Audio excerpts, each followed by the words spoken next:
天哪，这个男人居然要杀死这只可爱的小浣熊，他害怕极了，瞪大着人畜无害的眼睛。但男人不为所动，用弓弩对准小浣熊，浣熊不断求饶，但男人咬牙切齿，目光凶狠，浣熊只能紧闭双眼，等待死亡的来临。但最后，男人还是心软了，他无法对可怜的小生命下毒手，他放下弓弩，想跟浣熊和平谈判。不过浣熊可不这么想，看熊二放下武器，他拔地而起，直接扑倒熊二，用小爪子狂抠他的嗓子眼，另一只爪子也没闲着，在熊二脸上狂扇耳光。闻见熊二的口臭，浣熊又掰开他的嘴，帮他检查有没有蛀牙。最后，浣熊用一泡热辣滚烫的铜熊尿结束了这个回合。熊二被尿熏得五迷三道，但下一个回合已经开始了。浣熊从后面进攻，咬住熊二的耳朵不撒口。可就在此时，森林队长过来搅局，一发麻醉弹准确命中浣熊的小屁股，帮熊二解了围。经此一役，熊二彻底放下心理包袱，他联合森林公安，把山里的小动物们一网打尽，通通关了起来。就连在一旁看热闹的伙计也没放过。没了动物的打扰，熊二难得睡了个好觉。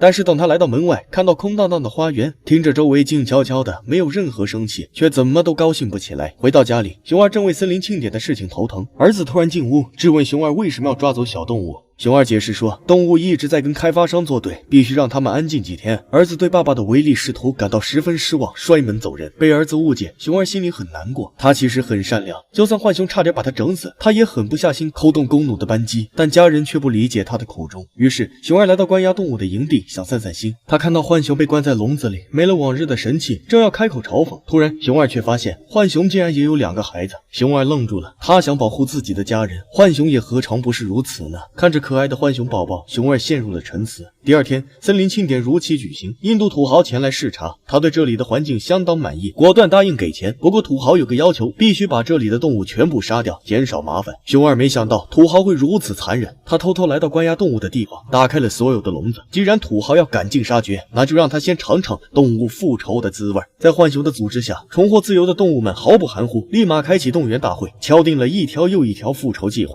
是时候让肆意破坏环境的人类感受大自然的怒火了。开发商对即将到来的复仇毫不知情，他们正热火朝天地举行着签字仪式。突然，一辆吉普车冲出丛林，海狸操控着方向盘，眼睛里燃烧着火焰，车子直冲会场。吃瓜群众被吓得四散逃窜，伙计趁乱飞上讲台，用话筒向空军第1编队下达了轰炸指令。秃鹫们应声飞来，集体俯冲，在会场中央投下大片纯天然生物炸弹，空袭效果显著。浣熊顺势让陆军出击，车门敞开，数不清的小动物奔涌而出，把在场的人撵得到处跑。但这还只是开胃小菜。主席台后方，木门缓缓落地，棕熊威武的身影出现在众人面前。他一声怒吼，直接把会场的气氛推向了最高潮。吃瓜群众们跑得更欢快了。老板眼看庆典要泡汤，他气急败坏，拿起麻醉枪锁定了不远处的浣熊，准备来个擒贼先擒王。然而就在他扣动扳机的瞬间，熊二抄起诺基亚一甩，正中老板脑门，枪口一偏，子弹射在了土豪的屁股上。但老板还不死心，他趁土豪晕过去，抓起土豪的手，在合同上签了字。不料等他起身要溜，却发现自己已经身陷重围。浣熊冲他摇了摇手指，今天你是插翅难飞，走是走不了了。老板抡起王八拳给自己壮胆。